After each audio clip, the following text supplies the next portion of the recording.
meminta majalah Tempo untuk meminta maaf dan menarik majalah itu dari pasar peredaran. Saya boleh tanyakan Pak, ada bantuan dari PT Sritex untuk pilkada memenangkan Mas Gibran misalnya, sumbangan? Tidak ada. Sama sekali tidak ada? Tidak ada.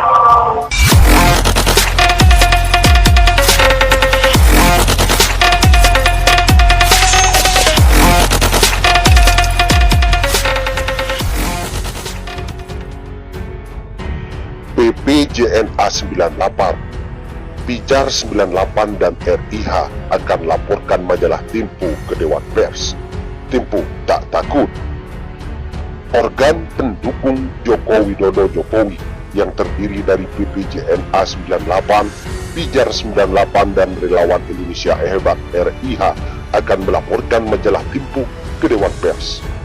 Besok Rabu 23 Desember 2020 jam 11 waktu Indonesia Barat, kami akan melaporkan majalah Tempo edisi 21 hingga 27 Desember 2020 ke Dewan Pers, kata Ketua Umum PPJNA 98 Auto Kusuma Yuda dalam pernyataan kepada Suara Nasional Selasa 22 Desember 2020.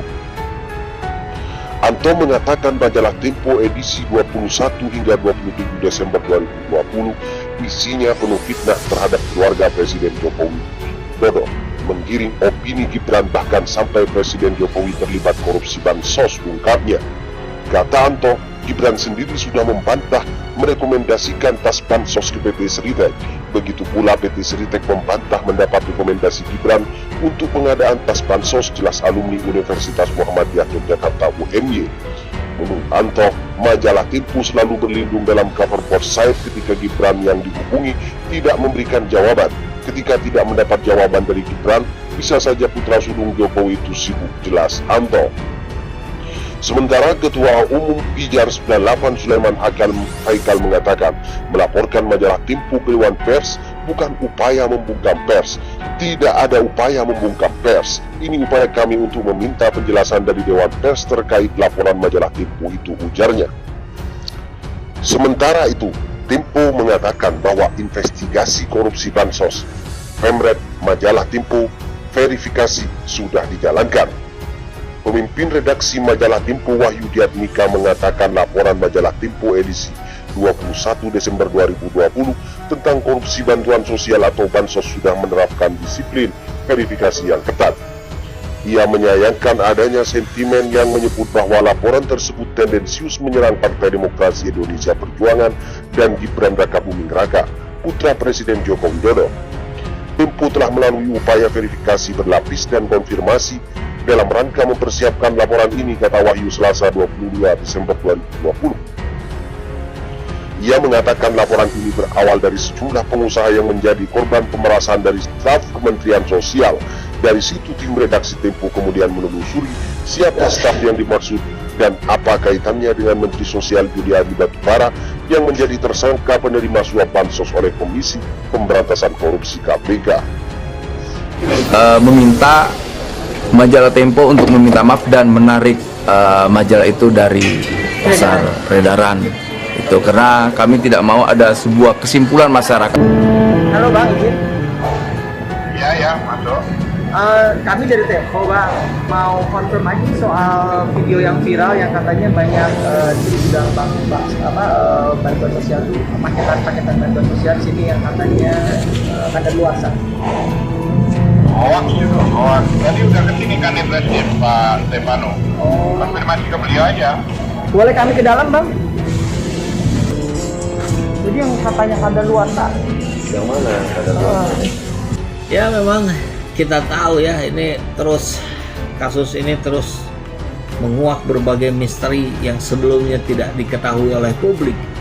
Bagaimana rupanya misalkan sunatan yang diduga 10.000 awalnya ternyata membengkak menjadi 100.000. Luar biasa, 10.000 aja sudah 17M. Bayangkan ini jika ternyata 100.000, belum yang lain-lainnya termasuk tasnya. Ini harga tas ini murah sekali, tapi kalau kalinya banyak kan memang jadi sangat banyak. Terkait berita majalah Tempo tersebut, Kepala Badan Pemenangan Pemilu DPP Partai Demokrat Andi Arief bertanya-tanya, benarkah anak Pak Lurah tersebut adalah Gibran yang tak lain putra Presiden Joko Widodo yang ikut dalam kontestasi Pilkada Kota Solo? Benarkah Gibran anak Pak Lurah? Ujarnya bertanya-tanya di akun Twitter pribadi Ahad. Nah, itu biasanya teman-teman itu udah megang dokumen yang nggak terbantahkan, yang secara logik itu udah diuji oleh beberapa layar gitu. Jadi sebenarnya sampai segitunya bang, itu punya investigasinya ya? Kita nggak mungkin satu sumber informasi langsung dimuat gitu. Oke. Itu pasti ada layar-layar. Kan media-media kan banyak nih, dapat informasi ini langsung tayangin gitu kan? Nah itu biasanya begitu dibantah nggak bisa dipertanggungjawabkan. Nggak bisa tanggung jawabin. Nah kalau kita udah mengeceknya dengan ketat gitu, begitu ada bantahan kita udah bisa sajikan versi. Kita selalu berhati-hati lah ya. Jadi kita kalau teman-teman di kantor itu selalu berprinsip lebih baik itu sengsara di muka gitu. Jadi kita push. Kalau orang Minang bilang basaki-saki dahulu barang orang. Ya betul. Jadi push effort kita bagaimana membuktikan temuan, dan ketika dimuat itu ya udah nggak bisa terbantah.